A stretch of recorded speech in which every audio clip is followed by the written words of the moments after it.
Жазғыңыз келіп атабы жазыңыз, сүйлөгүңүз келип атабы сүйлөңүз, айткыңыз келип атабы айтыңыз, барыңыз келип атабы барыңыз, кылыңыз келип атабы кылыңыз, бирок эч качан ичиңизге жутпаңыз.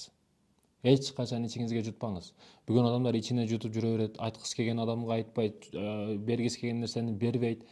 История жашоо болуп калды да. Бүгүн бардык ичиндеги күйүттөрүн, ичиндеги сыздарын, азаптарын ушул историяга кое турган болуп калды адамдар. WhatsApp'та мен история көрбөйт элем эч. Кече ушул история жагы баягыдай телефондо карап отуруп, ушул история баягыдай статус деп коет экен. Ошондой жактарга кирип кетип, история статус жашоо болуп кетиптир да бул жагы. Бүт ичиндеги күйүттөрү, армандары башка адамдарды коюп ошону жеткиргиси келет да. Бетим айт. Бир нерсени айткың келип атабы? Сөзүң болсо жүзүмө айт. Историяда чайналба, ачыгын айтканда.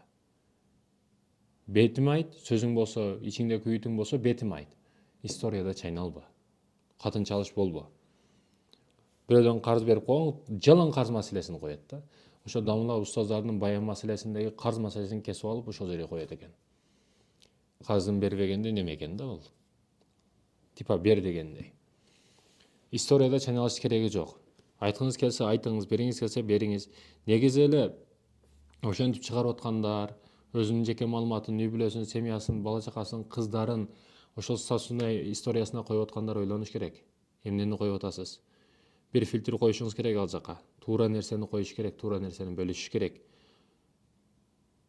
Историяда чайналбаш керек.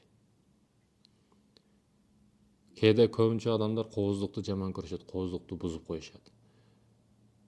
Билесизби, буга жөнөкөй эле мисал, жаман кабарды дароо айтсаң дарый. Мисалы бирөө өлүптүр десең, өлүптүр деген кабар жаман тез тарайт. Жакшы караганда жаман кабар тезирээк тарайт. Жакшылыкка караганда жамандыкты көбүрөөк көргүсү келет. Ошол нерсе кызыктуураак да. Ойлонуш керек бул маселеде. История жашоону жыйыштырыш керек анан. Телефон жашоону жыйыштырыш керек. Чыгыш керек реал жашоого. Коркок болуп отурбаш керек. Айтсаң айт, бетин айт. Историяда чайналба.